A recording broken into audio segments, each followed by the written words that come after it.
지난주에 추석 연휴 때문에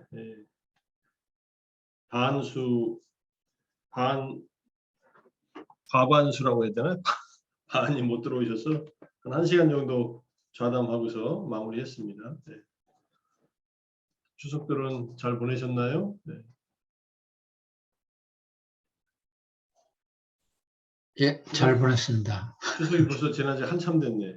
그러고 그러니까. 벌써 목요일이 금방금방 돌아옵니다. 자, 오늘은 현대 테라와다 수행에 대해서 공부할 텐데, 이 공부를 하는 이유는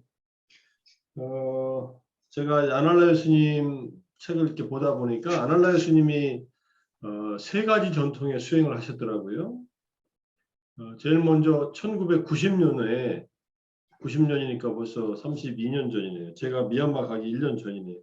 그때 태국에 가셔가지고 붓다다사 스님, 태국의 수완목이라고 하는 곳이 있는데, 뭐 저도 조사차 가봤었지만 말레이시아 국경 지역 가까운 곳에 있습니다. 남부 지역에.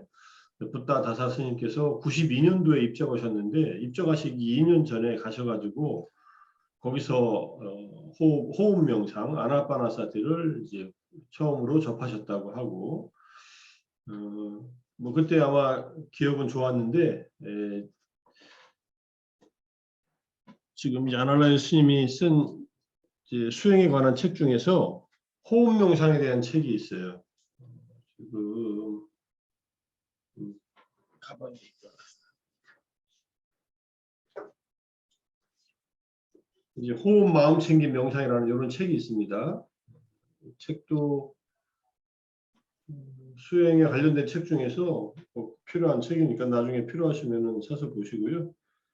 여기에 이제 그런 기록이 있어요. 그래서 저는 이제 고엔카 명상을 주로 했다라고 생각했는데, 그 뒤에 고엔카 수행도 하시고, 그 다음에 마시 방법까지 3가지 수행을 배웠다, 이렇게 얘기가 나오더라고요. 그래서 3가지 수행을 하고 나서 아니면 뭐 하면서 1998년도에 스리랑카로 이제 유학을 가셔서 이제 거기서 출가를 하시고, 그리고 이제 공부 박사과정을 밟고 2002년도인가 3년도에 박사학위 논문을 쓰고, 이제 첫 번째 사티파타나 깨달음에 이르는 길 해가지고 책을 내시고, 이렇게 한 과정이 있어가지고, 아무래도 독일 사람으로서 독일에서 그것도 석사학위까지 다 공부하고 나서 박사과정을 스리랑카로 갈 때에는 나름대로 충분히 이유가 있었고,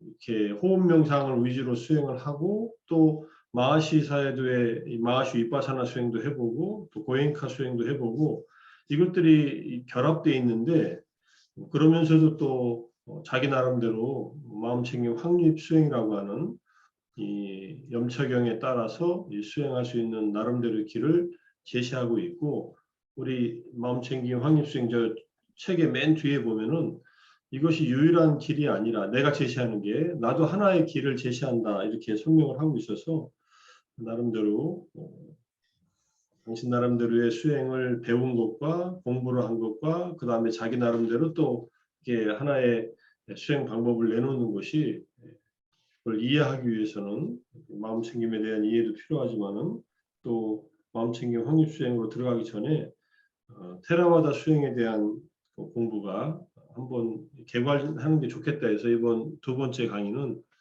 이 주제로 삼아서 한번 좀 설명드릴까 해서 이렇게 자료를 마련해 봤습니다. 태국의 수행에 대해서는 뭐 제가 딱히 지금 여기서 이 자료에는 없지만은 97년도에 제가 쓴 태국 불교와 미얀마 불교의 교학 체계와 수행 체계라는 그 논문을 보시면은, 이제 그 논문은 이제 아마 제가 줌에다가 지금 밴드에다가 이렇게 올려놔서 연결을 해놨을 겁니다. 그러니까 나중에 보실 수 있을 때 한번 보시고요. 필요하면 제가 자료집에다 올려놓겠습니다. 우리 저기 이 드랍박스에다가. 거기에 이제 태국 수행에 대한 얘기들 한번 보시고, 오늘은 이제 미얀마를 중심으로 해서 이제 말씀을 드릴까 합니다. 중간에 또 혹시 궁금하신 거 있으면은 편하게 자유롭게 넘어가기 전에 질문하셔도 좋고, 뭐 뒤에 가서 질문하셔도 좋고, 편하게 질문하시고요. 자, 제가 그동안 쓴 논문들이에요, 이게. 예. 뭐 동경대에 있을 때 논문이 2개, 뭐 이거 말고도 몇 개 더 있는데 일단 2개만 여기다 써놨고, 그 다음에 태국과 미얀마 불교의 교학 체계와 수행 체계 이 논문이 있고, 그 다음에 한국에 와서 순관, 순수 윗바사나에 대해서 쓴 논문, 염초경에 나타난 수행법, 한국 불교 수행 경향에 대한 고찰, 마하시 수행법과 대념초경, 그 다음에 입출식륜경에 나타난 수행법, 그 다음에 윗바사나 수행의 현대적 위상, 뭐 그런 코로나19 시대의 건강과 윗바사나 수행. 하나가 빠졌네요. 2019년도에 쓴 게 한국에서의 사마타 윗바사나 수행의 현황이라는 논문 하나 썼는데, 그건 나중에 보충해서 넣어야겠네요. 그거는 이제 현황 조사한 거니까. 자, 이렇게 해가지고 이제 쓴 논문들이 있으니까, 논문을 이거 말고 다른 이제 수행 관련 논문이 아닌 논문들도 좀 있어서 그거는 뭐 빼놓고 수행 관련 논문들만 약간 이렇게 레퍼런스로 정리를 해봤고요. 필요한 논문들 제가 올려놓으면은 필요하신 분들 읽어보시면 좋겠습니다. 자, 그러면 이제 미얀마 수행에서 대표적인 전통은 마하시 전통이다. 마하시 전통은 마하시 사회도 마하시 사회도인데 본명은 소바나예요. 우소바나. 그래서 마하시라는 말은 큰 북이라는 뜻인데, 스님이 계시던 절에 큰 북이 있었답니다. 그래서 그게 그 절을 마하시 사원이라고 했는데, 그 마하시 사원에 이제 큰 스님이라고 해서 마하시 사야도라고 불렸는데, 본명은 우소바나다. 스승은 민군 제따완 사야도 우나라다. 민군 제따완 사야도 우나라다. 민군은 지역 이름이고요. 제따완은 제따완하겠죠. 그러니까 기원정사의 제따완, 그 절에 계셨던 우나라다 스님이 스승이에요. 마치 사야도께서 28살이 될 때 1932년도인가에 32년인가요? 28이면은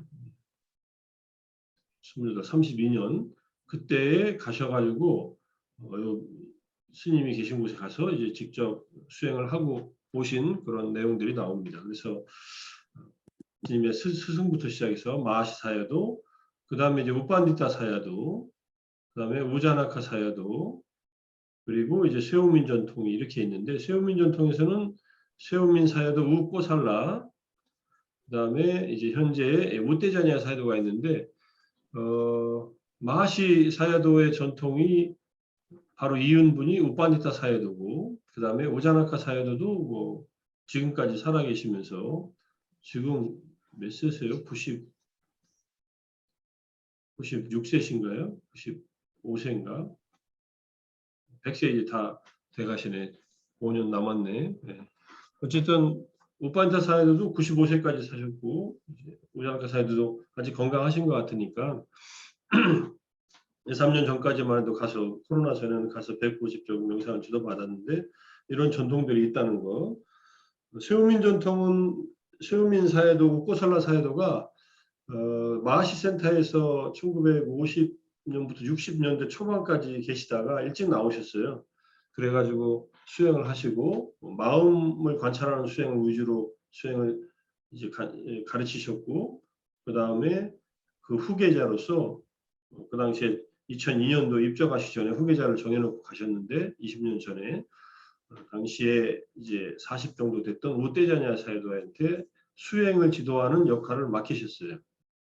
그래서 우떼자냐 사이도가 이제 그걸 맡아가지고 지금까지 이제 지도를 하고 있습니다. 최근에도 최우민 센터에서 보내온 사진들 보니까 활발하게 활동하고 있고, 어쨌든 마하시 전통의 하나의 흐름으로서 심념처 중심으로 수행을 지도한다.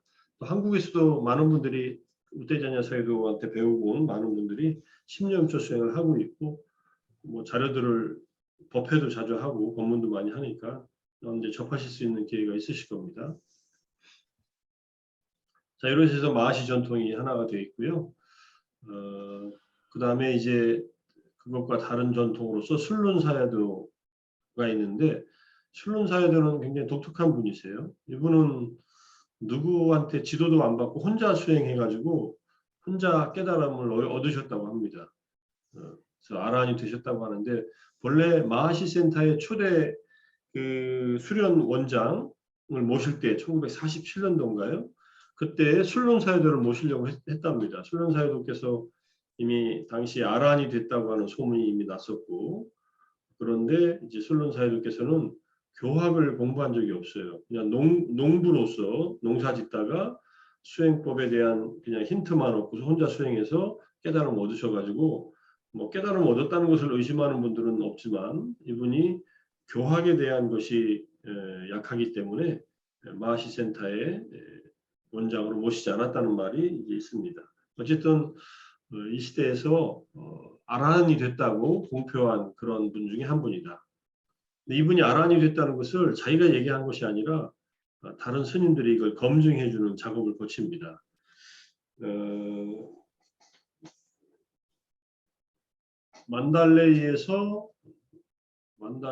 양곤에서 만달레이 가는 길 그쪽인가요? 지금 양곤이 아니라 바간에서 만달레이 가는 길 중간쯤에 미양잔이라는 마을이 있고 그 마을에서 거기서 이제 수행하셔가지고 이제 수행의 결과를 이루신 분이에요.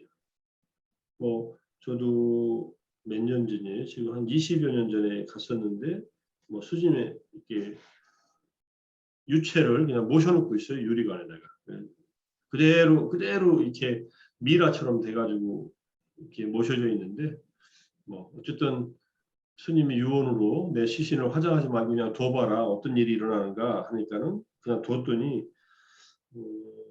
그냥 돌아가신 지 3개월 후에 이렇게 관을 열어봤더니 시신에서 머리카락도 자라고 손톱도 자라고 살아있는 사람처럼 핏기가 그대로 있었다라고 하는 그런 얘기들이 전해져 옵니다. 그래서 어쨌든 뭐 스님의 독특한 호흡법에 의해서 아주 강력한 호흡법과 함께 윗바사나를 수행하는 분이고 지금도 수행을 그렇게 하고 있습니다. 그 다음에 이제 모곡 사여도 위말라인데 이분도 이제 아비담마 일각해서 윗바사나를 가르치셨고 12연기에 대한 뭐 깊은 이해, 법문을 바탕으로 두고 윗바사나를 가르치시는 걸로 유명하고 모곡 사여도도 돌아가신 다음에 모곡 사여도를 흠모하는 제가자들이 센터들을 만들어서 또 출가한 스님들이 또 만들어가지고 여러 곳에 센터가 있습니다. 양곤도 있고 양곤이 아니라 우자나카 사여도의 몹이라고 하는 곳에 있는 숲속센터에 가다 보면 그 입구가 모곡 사여도 센터가 있는 걸 알 수 있고 양곤에도 아주 근사한 센터가 있습니다. 그래서 술론 사여도나 모곡 사여도 그다음에 고행카 이 세 전통은 제가 이제 이걸 레디 사여도 전통이라고 해서 정리를 했고 97년 논문에 레디 사여도 전통은 기본적으로 아나파나사티 호흡에 대한 마음 챙김을 기반으로 해서 그 다음에 윗바사나를 하든 뭐 사마타를 하든 이렇게 하는데 기본적으로는 호흡에 대한 마음 챙김을 하고 윗바사나 하는 쪽이다.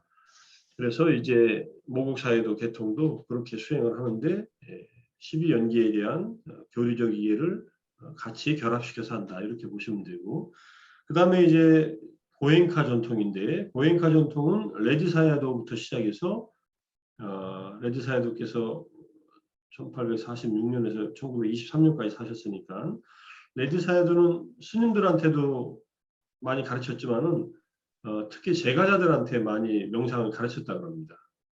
그 중에 탁월한 제가 제자 중에 한 명이 사야 태찌였는데 이분은 농사 짓는 분이었는데 명상을 하면서 농사도 잘 돼가지고 나중에 농사를 지으면서 스님께서 레드사야께서 너는 사람들한테 명상을 지도해라라고 말씀을 듣고 나서 명상을 지도를 하기 시작했답니다. 근데 처음에 뭐 스님들도 많은데 이때만 해도 20세기 초반만 해도 제가자가 명상을 가르친다는 일이 거의 없던 일이어서 사람들이 별로 안 모이니까 자기 그 농경지에 와서 농사일을 하는 사람들한테 일당을 주면서 명상을 시켰다 그래요.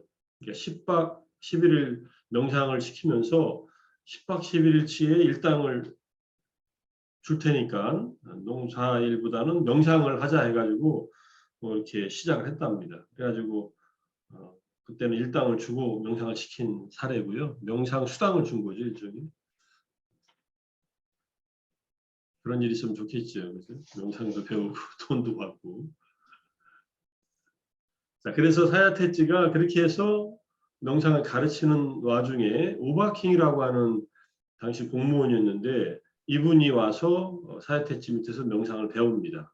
여러 차례 배우고 나서 충분히 효과를 얻고 나서 오바킹이 또 외부 사이도라는 큰 스님을 만나가지고 수행한 얘기를 듣더니 외부 사이도가 오바킹한테 그대는 나하고 헤어지는 즉시 기회가 날 때마다 만나는 사람들한테 그대가 체험한 법을 전하라고 이렇게 말씀을 듣고 바로 내려와 가지고 운전기사 운전하고 가는데 바로 수행법을 알려줬다고 해가지고 유명한 일화가 있고요.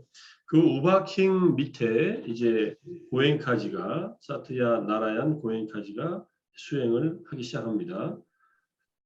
우바킹은 본래 뭐 뒤에 가서 또 말씀드리겠지만은 힌두교 그 청년회 회장 같은 걸 하셨던 분이고 기본적으로 종교가 힌두교인 사람이었는데 미얀마 태생의 인도 사람이에요. 그런데 20대 때 무역을 해가지고 돈을 많이 법니다. 근데 그 성공하는 과정에서 편두통을 앓기 시작해요. 극심한 편두통을 앓아서 유럽인이 일본인이 가서 치료하려고 다녔는데도 못 고치고 있었는데 누군가가 윗바사나 하면은 편두통이 나을 수도 있으니까 한번 가서 해봐라 해가지고 한번 찾아갔답니다. 오바킹을. 그러니까 오바킹이 어떻게 왔냐고 해서 편두통을 고칠까 해서 왔다고 하니까 여기는 병원도 아니고 수행을 해서 편두통을 고친다는 보장도 없으니까 다른 데 가보라고 이렇게 얘기했나 봐요.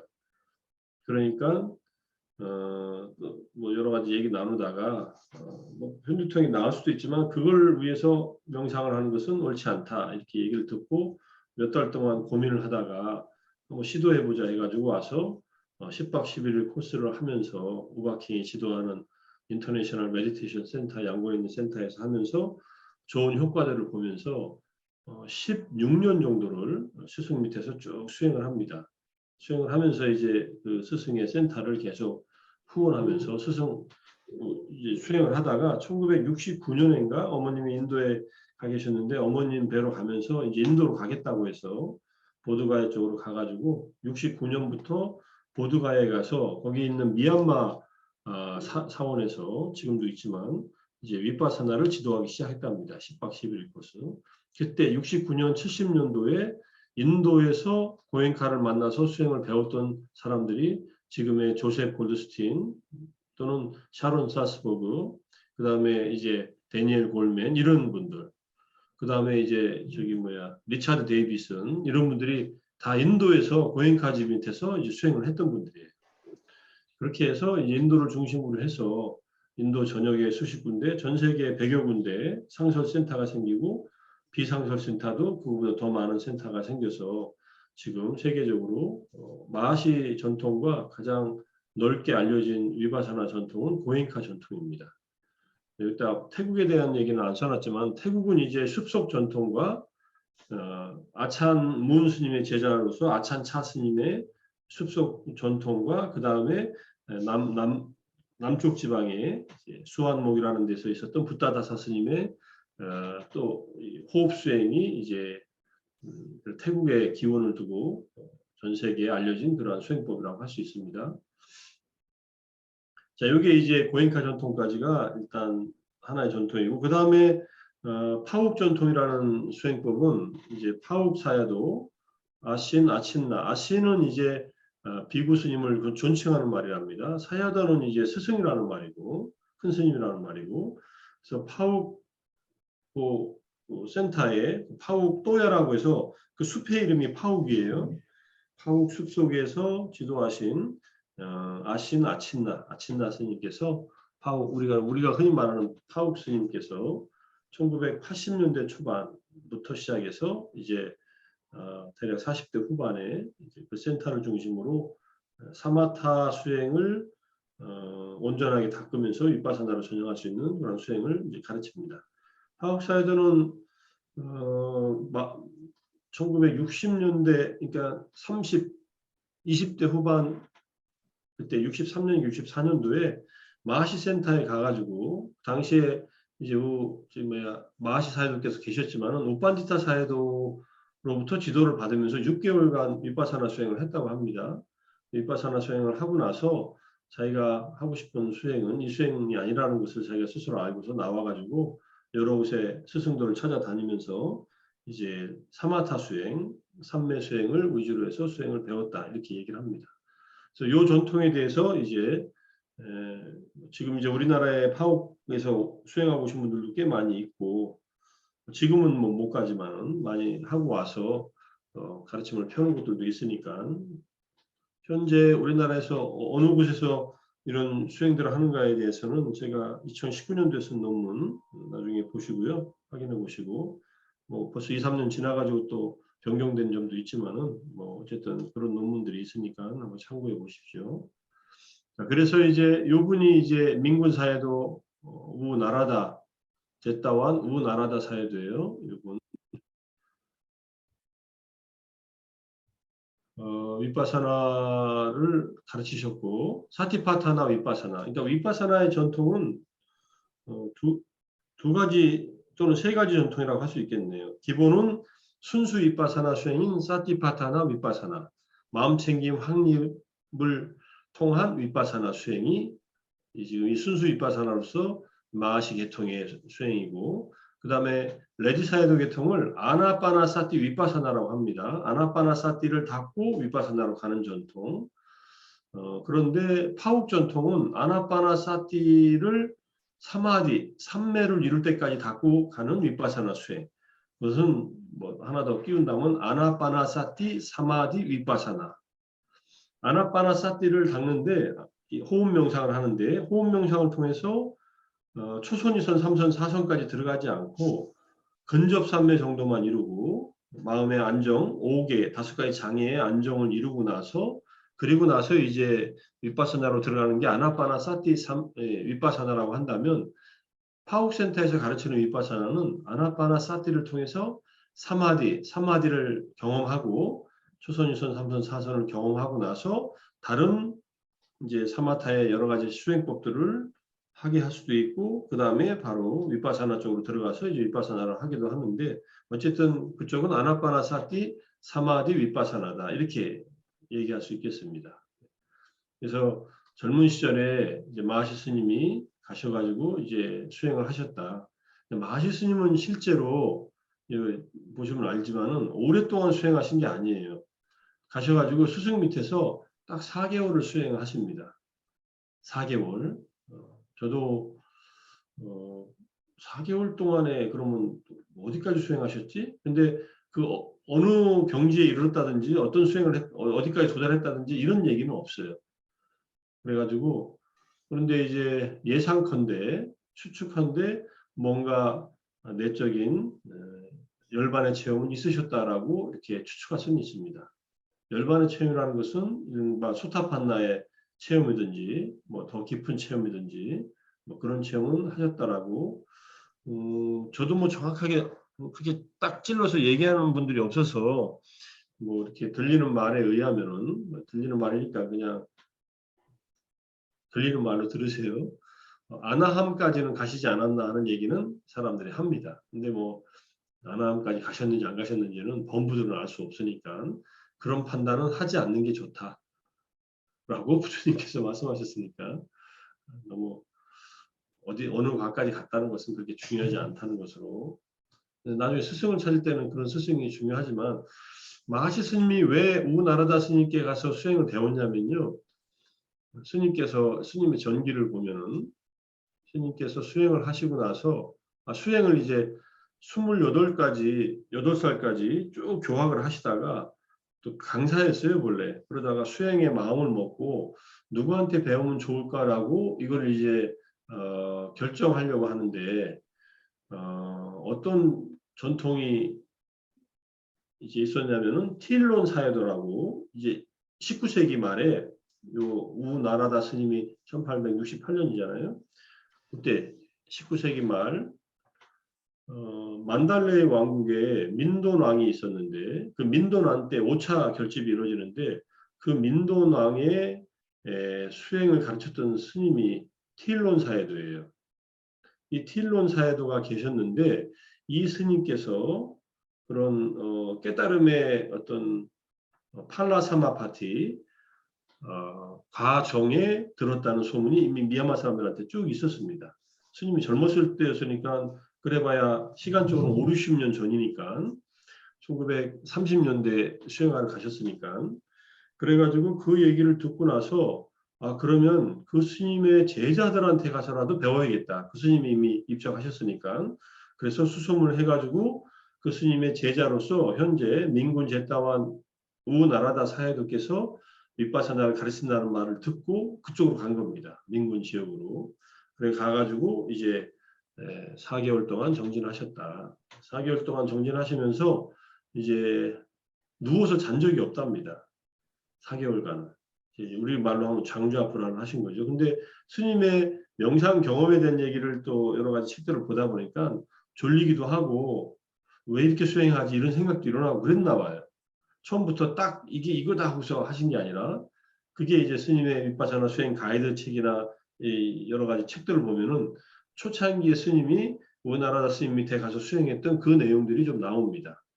그래서 그렇지만은 그래도 잠을 안 주무시면서 4개월간을 쭉 수행하셨고 이제 스님의 제자인 신라난다 스님께서 그 79년도에 마하시 스님의 전기를 쓰면서 그때 잠을 안 주무시면서도 몸이 건강하게 피곤하지도 않고 수행할 수 있었던 그 이유는 담마 때문에 그렇다.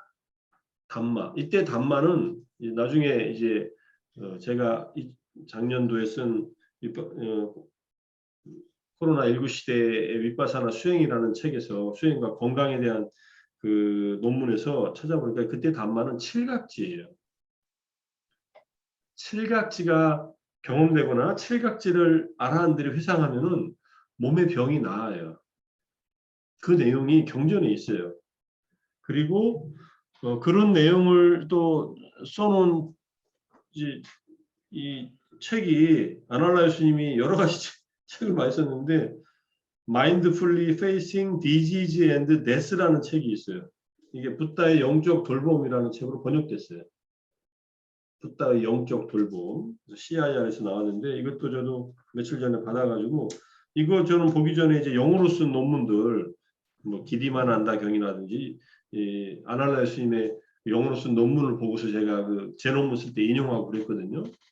그래서 결국은 칠각지라는 것이 경험되면은 칠각지가 마음챙김, 염각지, 택법각지, 그 다음에 희각지, 그 다음에 경한각지, 그리고 정진각지, 그 다음에 정각지, 그 다음에 사각지 이렇게 해가지고 7가지인데 이것이 경험된다는 것은 이제 수행의 장애 5개는 다 가라앉았고 사띠가 성성하게 유지가 되면서 산라산매의 경험들이 일어나면서 이제 마음이 깨달음에 도움이 되는 7가지 경험들이 일어나기 시작하는 거예요.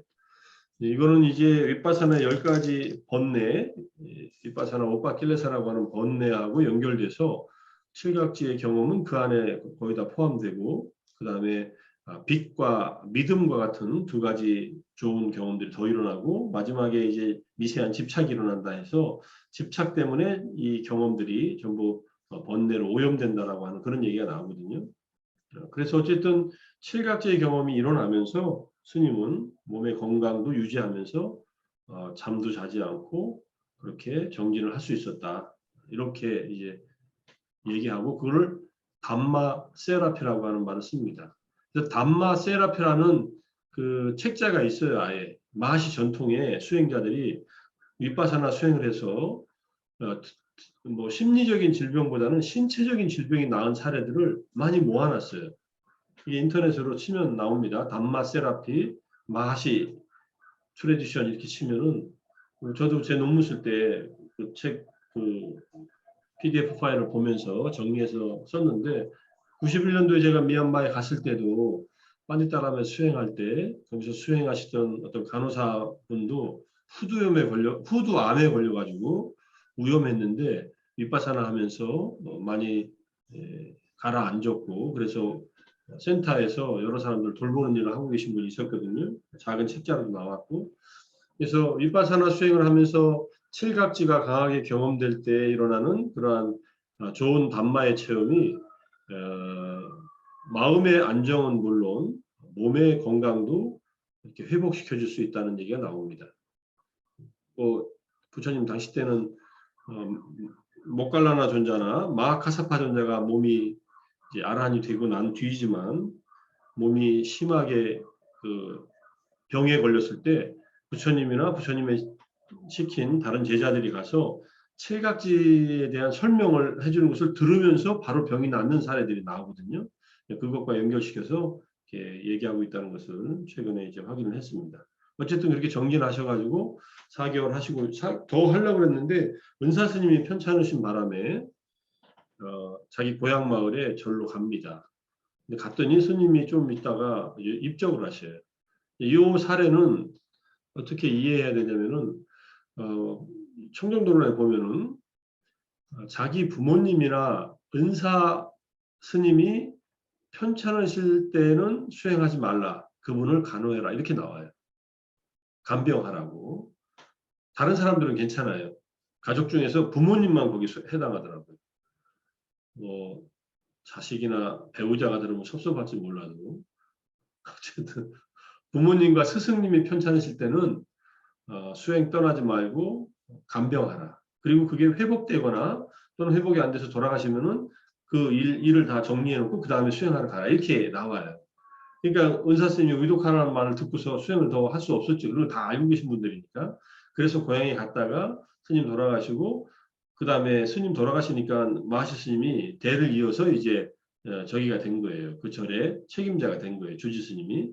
거기서 다시 이제 교학을 가르치고 그 다음에 틈틈이 수행을 가르쳤다 하는 얘기가 나와요.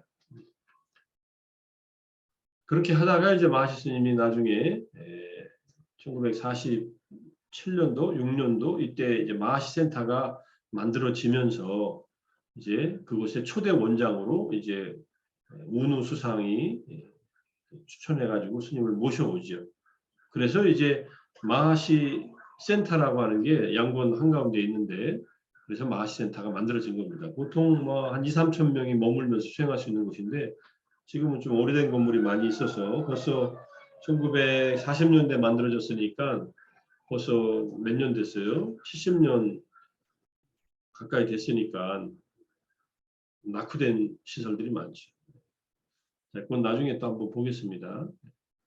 근데 이 마하시 스님이 어떤 분인가 하면은 6차 결집이 1954년부터 56년까지 2년간 양곤에서 열립니다. 이게 이제 양곤 까바의 파고다, 세계 평화 파고다 안에 마하파산나 구하라고 이게 결집이 일어났던 동굴이에요. 이 동굴 안에 사람들이 한 1만 명 이상이 충분히 들어가게 높게 만들어놨어요. 밖에서 보면 이렇게 돌더미처럼 만들어놨는데 안에 들어가면 그냥 인공 동굴이에요. 안에도 시원하고 여기서 6차 결집이 일어납니다. 이 6차 결집에 한국 스님들도 좀 업적으로 초대받아서 가셨고 냐나 띠로카 스님이나 나나포니카 스님도 서양인으로서 두 분이 가셨고 뭐 전 세계 테라바다 국가에 있는 분들이 다 모여서 6차 결집을 합니다. 6차 결집이라는 것은 상자 위에 문헌들, 삼장과 주석서들을 다시 편집하는 회의예요. 5차 결집은 19세기에 양곤에서 민도낭 때에 있었고 그때 5차 결집할 때 결집된 내용은 돌판에 새겨가지고 지금 이제 만달레에 있는 절에 모셔져 있어요. 구모도 사원인가? 구모도 사원이라는데 한 판 한 판씩 앞뒤로 새겨가지고 모셔져 있고 4차 결집은 스리랑카에서 기원전 1세기에 있었던 결집이에요.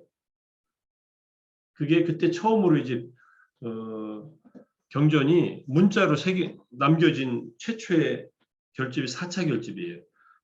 1, 2, 3차 결집은 인도에서 있었고 4차 결집이 스리랑카, 5차, 6차 결집은 미얀마에서 있었던 겁니다.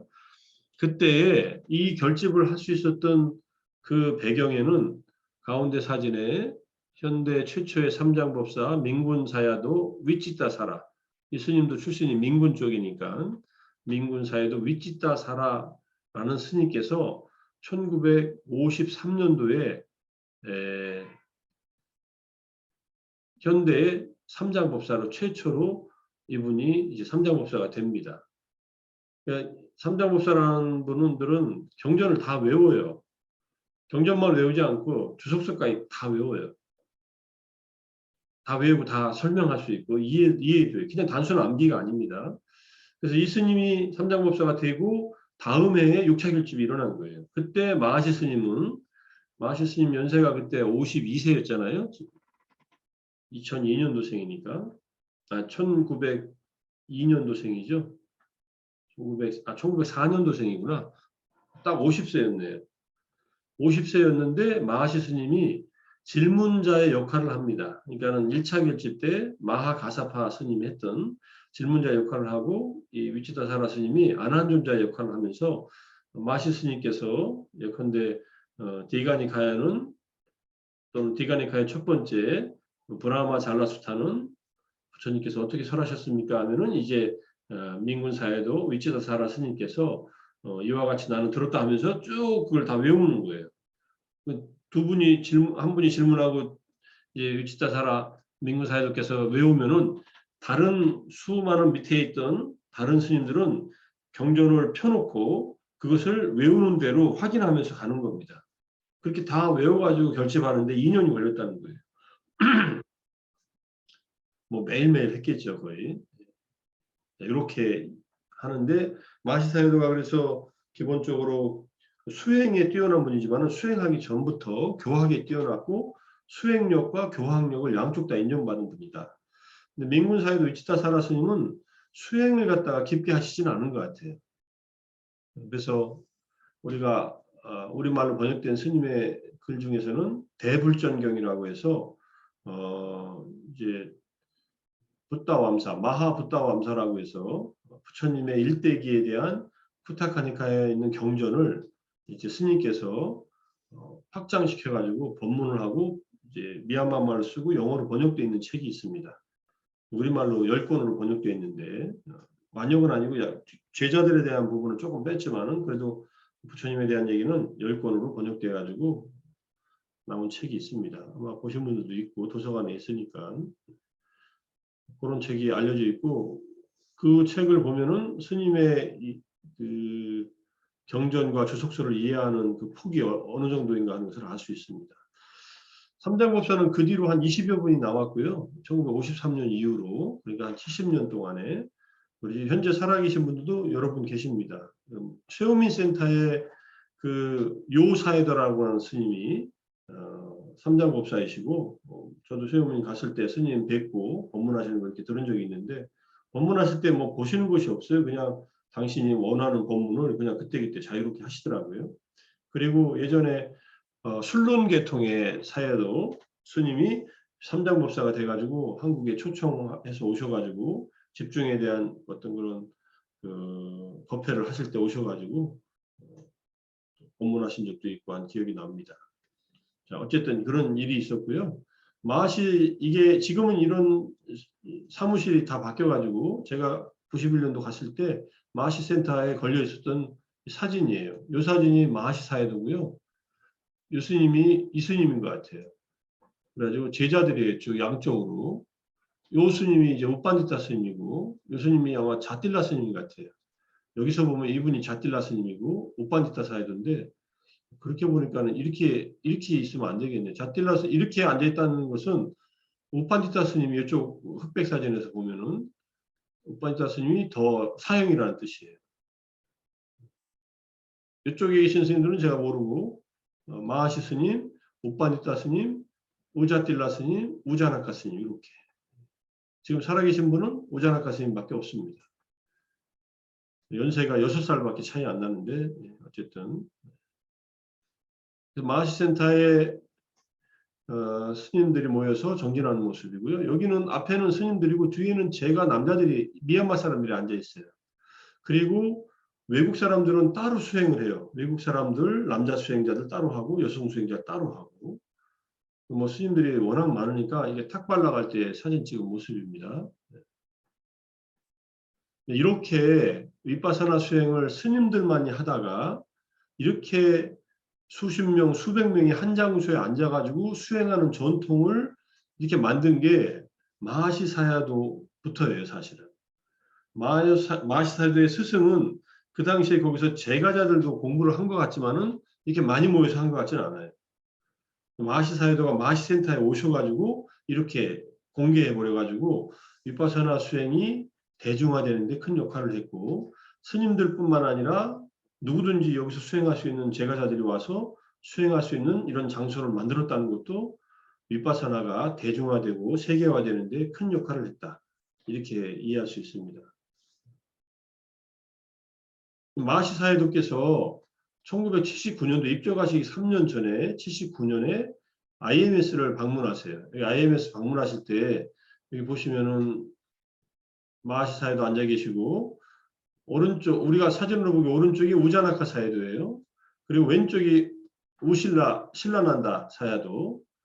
옆에 두 분 또 다른 선생님들이 가셨고 그리고 앞에 앉은 사람이 조셉 골드스틴 이분이 여기가 제 콘필드 여기가 샤론 살스버그 여기가 카롤 윌슨.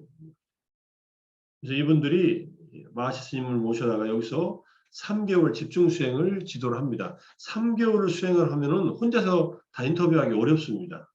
그러니까 이렇게 제자들이 쭉 가셔가지고 같이 머물면서 수행을 지도했다. 이렇게 보시면 돼요.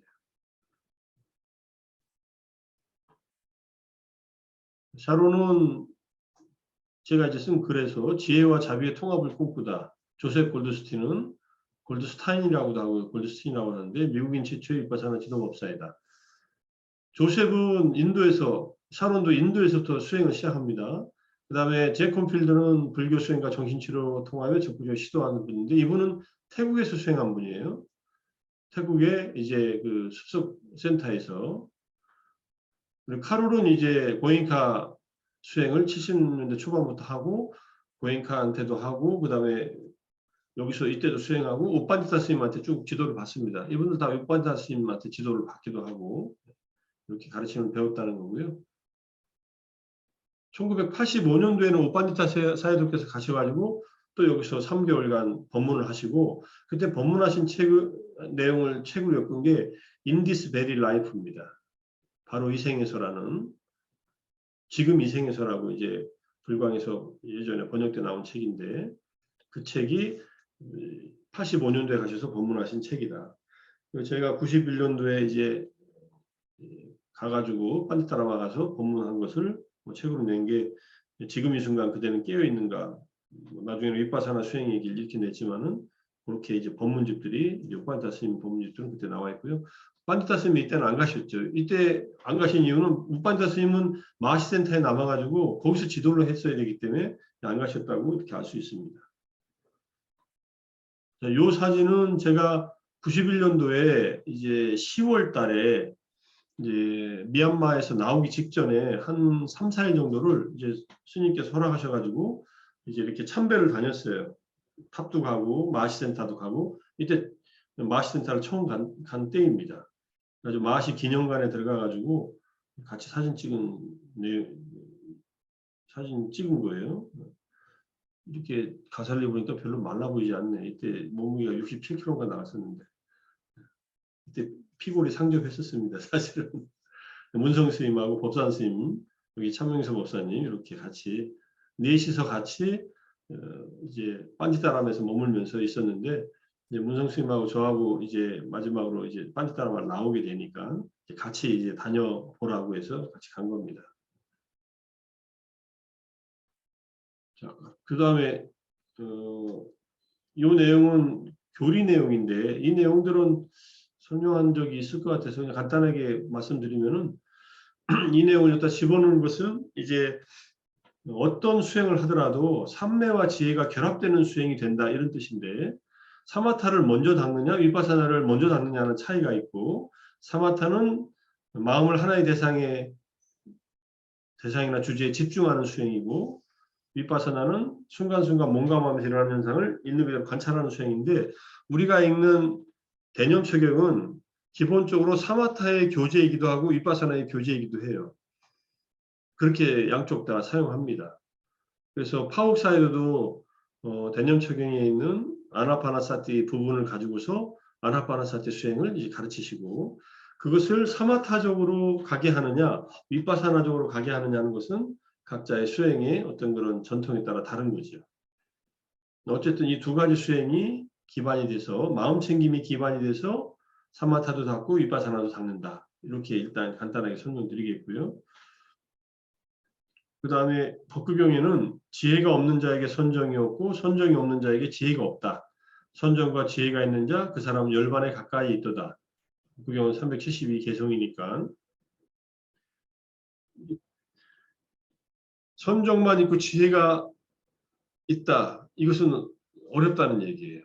두 개가 함께 결합되어 있다. 하나가 약해지면 다른 쪽도 약해질 수밖에 없다.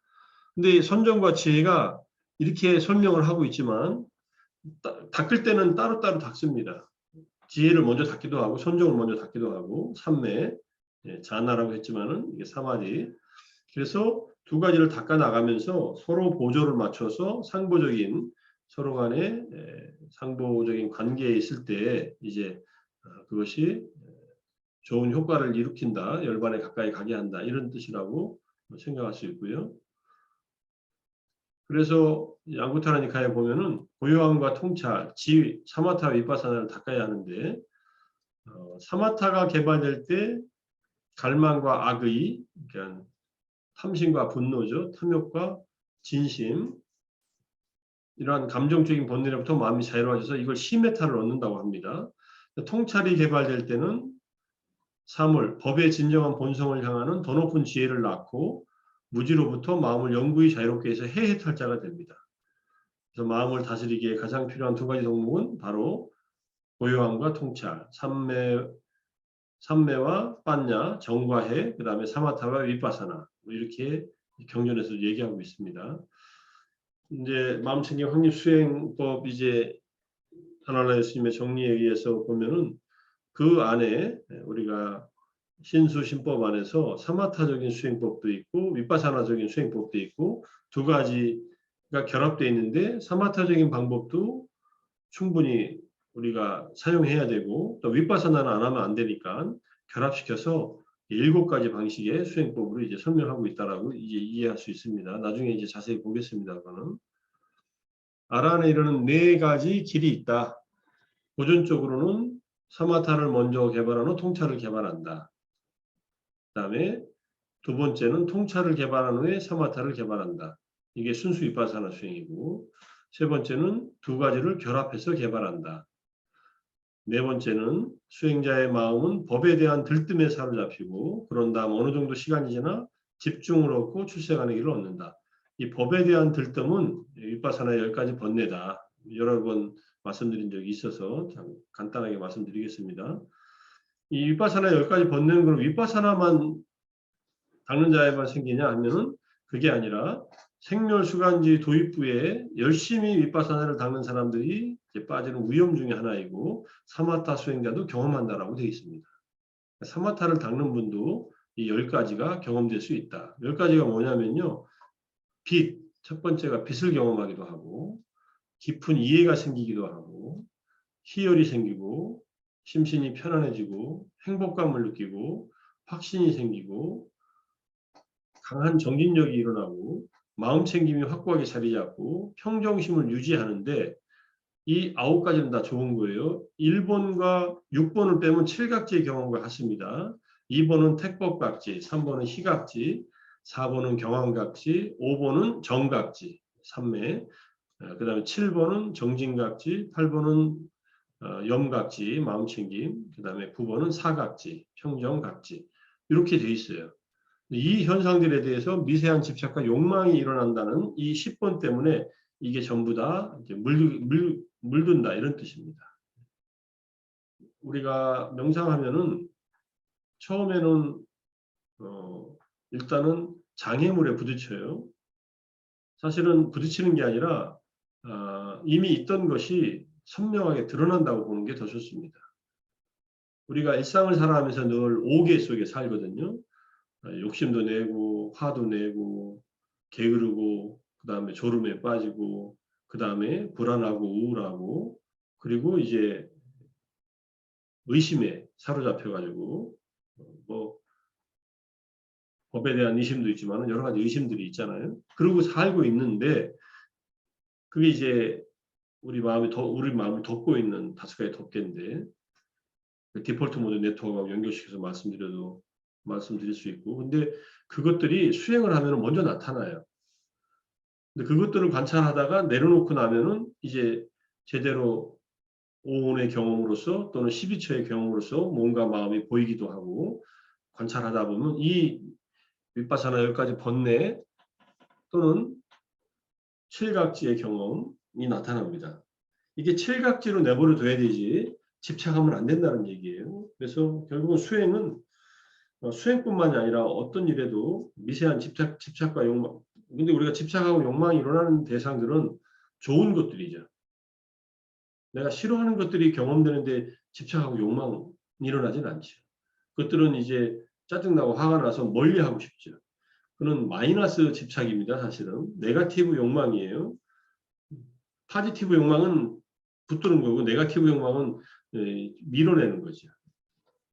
탐심과 진심이지만 그래서 어떤 경험에도 그렇게 집착과 욕망이 일어나지 않으면서 그 경험을 흘러가도록 두는 것이 건강에 좋습니다. 심신의 건강에.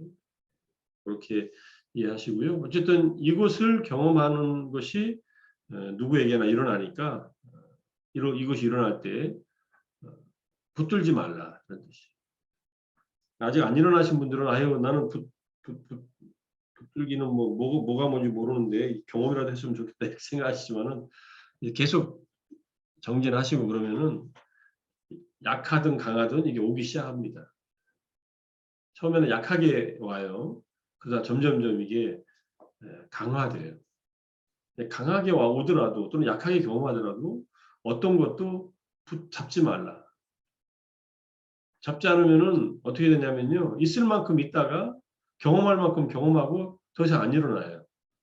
붙잡으면은 바로 사라져요. 얼마 안 지나서. 붙들면 사라지고 안 붙들면 더 남아 있어요. 그런데 마지막에 9번 평정심은요. 계속 갑니다. 평정심은 사라지지 않더라고요. 여기서 3번의 희열과 5번의 행복감은 이건 순차적으로 생겼다 사라져요.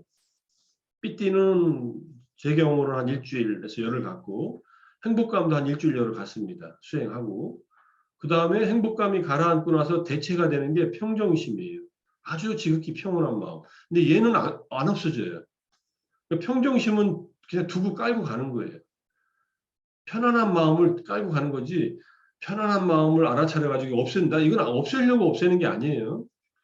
중요한 것은 집착과 욕망을 일으키지 않는 거지 이 경험들이 의미 없다는 게 아닙니다. 이거 다 9가지는 좋은 경험들이니까 좋은 경험들을 하면서 흘러가게 둬라 이런 뜻이에요. 흘러갈 건 흘러가고 이제 경험하다 보니까 마지막 남는 게 평정이더라. 평정이 계속 깊어지고 예리해지면서 이제 점점점 수행이 진행된다 이런 뜻입니다. 자, 그리고 이제 세 종류의 삼매가 있는데 찰나삼매, 근접삼매, 본삼매라는 이런 용어가 있다. 이거는 이제 주석서에서 나오는 말이지만은 찰나삼매는 순수 윗바사나 수행자, 아까 아란이 되는 4가지 길 중에 2번째 길에서 생멸 관찰 지혜가 처음 생길 때 경험하는 삼매이다. 이 찰나삼매가 생길 때 윗바사나의 10가지 이 번뇌들이 이제 결합돼서 생기기 시작한다는 얘기예요. 요 힘에 의해서. 찰나삼매가 찰나찰나 이어지는 삼매인데 찰나삼매가 강화되면요. 눈 뜨고 잘 때까지 이 삼매가 이어져요. 찰나삼매가 아니라 종일삼매가 돼요. 아주 특이한 경험을 하게 돼요. 걸어도 안 깨지고 탁 발라가도 안 깨지고 밥 먹을 때도 안 깨지고 심지어는 법문 들을 때도 안 깨지고 말을 할 때도 안 깨져요. 이 찰나삼매는.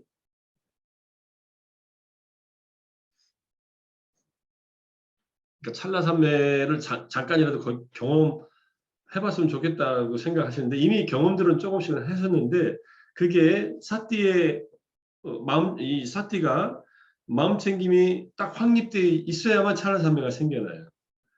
마음 챙김이 약하면은 산매도 약해져요. 그래서 사띠의 힘이 강할 때만 이게 생겨나기 때문에 이 사띠가 강하게 유지가 되게끔 사띠 파타나가 되게끔 사띠의 확고한 확립이 이루어지게끔 계속 우리의 몸과 마음의 경험을 관찰해 가는 겁니다. 그 찰나산매는 이제 윗바사나 순수 윗바사나 수행자들이 의지하는 산매다라고 이해하시고 산매의 기본적인 역할은 5가지 덮개에 가라앉힌 5개를 가라앉히는 것이 산매의 역할입니다. 근접산매는 본산매에 가까워가는 산매예요. 근접산매는 초선의 근접산매, 2선, 3선, 4선의 근접산매들이 4가지가 다 있습니다. 근접산매를 경험한 다음에 그 다음에 본산매로 들어갑니다.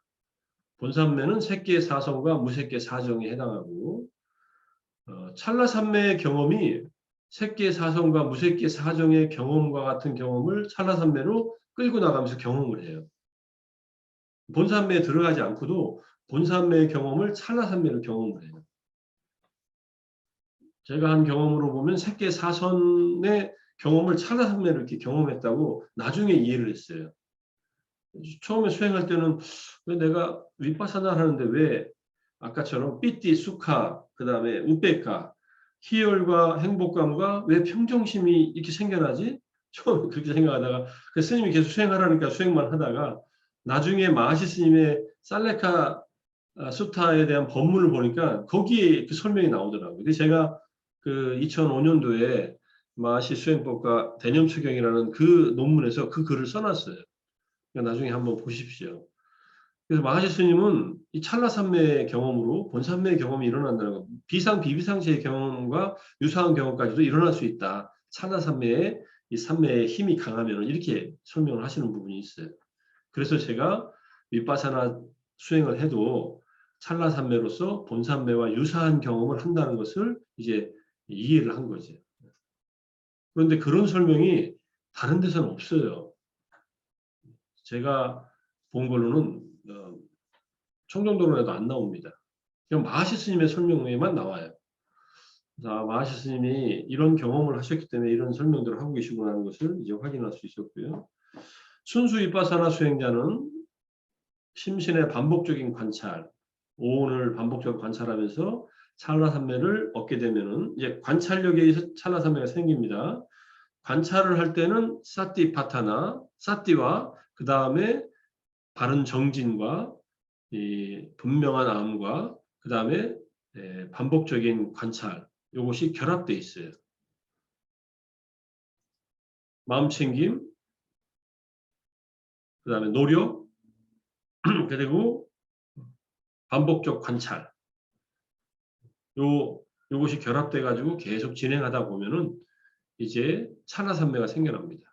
찰나산매가 생겨날 때에 윗바사나의 10가지 번뇌 같은 칠각지의 경험 같은 것들이 따라 올라올 때 집착하지 않고 계속 가면은 이제 본격적인 윗바사나 수행으로 들어간다. 이렇게 보시면 되고.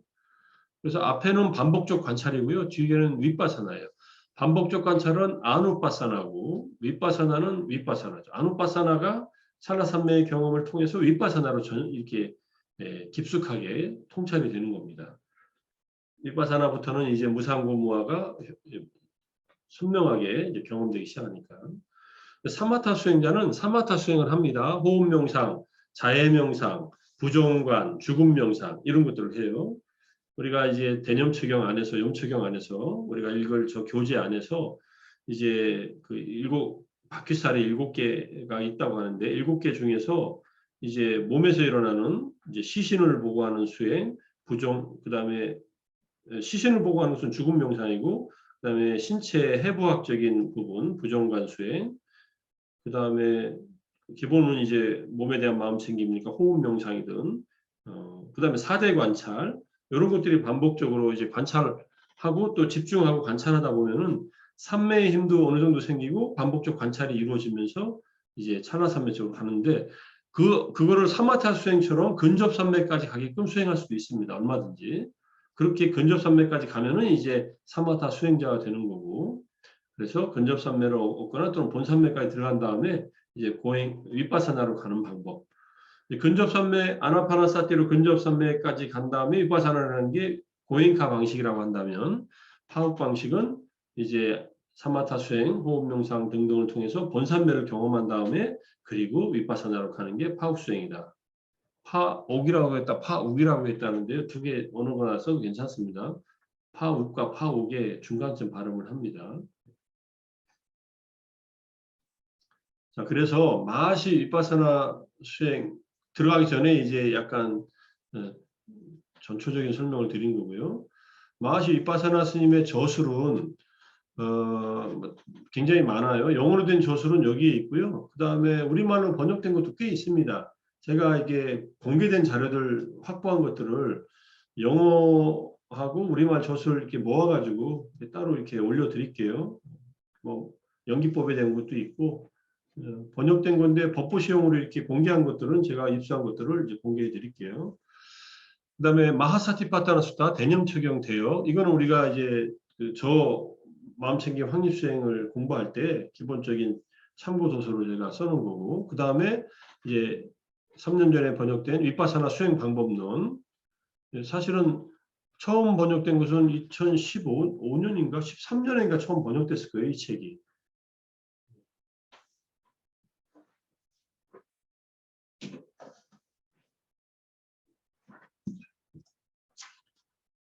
(2013년도예요) 근데 지금 2019년도 판은 불방일 출판사로 옮기고 나서요. 2013년도에 이 윗바사나 수행 방법론이 번역됐다는 것은 미국에서 매뉴얼 오브 인사이트라고 이렇게 번역되는 이 책보다 3년이나 앞서서 번역했다는 거예요. 그리고 이 매뉴얼 오브 인사이트도 굉장히 번역을 이건 혼자 한 게 아니라 여러분들이 했어요. 여기 윗바사나 메타 파운데이션 트랜슬레이션 커미티가 같이 했어요. 미얀마 사람들과 미국 사람들이 함께. 상당히 번역 잘 돼 있어요. 그래서 저는 지금 이제 우리 수련 감독반에 계신 분들하고 토요일마다 이 책을 지금 계속 읽어나가고 있는데 2권 지금 5장을 읽고 있는데 영어판, 우리말판을 양쪽에 놓고 우리말판에서 약간 이상한 것은 영어를 비대조해 가면서 이렇게 보고 있습니다. 지금 영어판은 이거 더블 클릭하면 영어판은 여기다가 올려놓은 거예요. 이거 공개가 돼 있으니까. 보시고 그 다음에 윗바사나 수행 방법론이나 마하사티파타나 수타는 지금 구할 수 있으니까 나중에 구하실 때 구해 보시고 영어 저술들은 AML 오르그 안에 쭉 여기 들어가면 쭉 나와 있어요. 영어로 된 것들은 우리말로 구할 수 있는 것들 제가 구해 놓은 것들은 공개된 것들만 제가 나중에 공유해 드리겠습니다.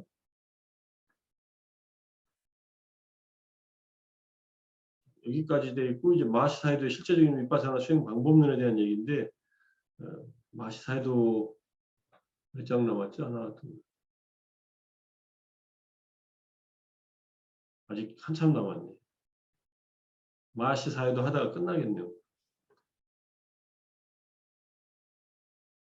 지금까지 한 것 중에 질문 있으면 하시고요. 조금 쉬었다 하겠습니다. 교수님, 예. 중요한 건 아닌데 그냥 궁금해서 여쭤보는데 아까 그 인사이트 메디테이션 소사이어티를 예. 보니까 75년도에 이제 살스버그하고 컨필드하고 99년도. 예, 이렇게 했는데 이분들이 이전에 알면서 같이 그 수행하러 갔는지 아니면 거기서 만나서 같이 이렇게 됐는지 그게 그냥 조금 궁금해졌습니다. 샤론과 조셉은 인도에서부터 만나서 알았어요. 인도에서부터. 예. 근데 제컨필드는 나중에 아는 것 같아요.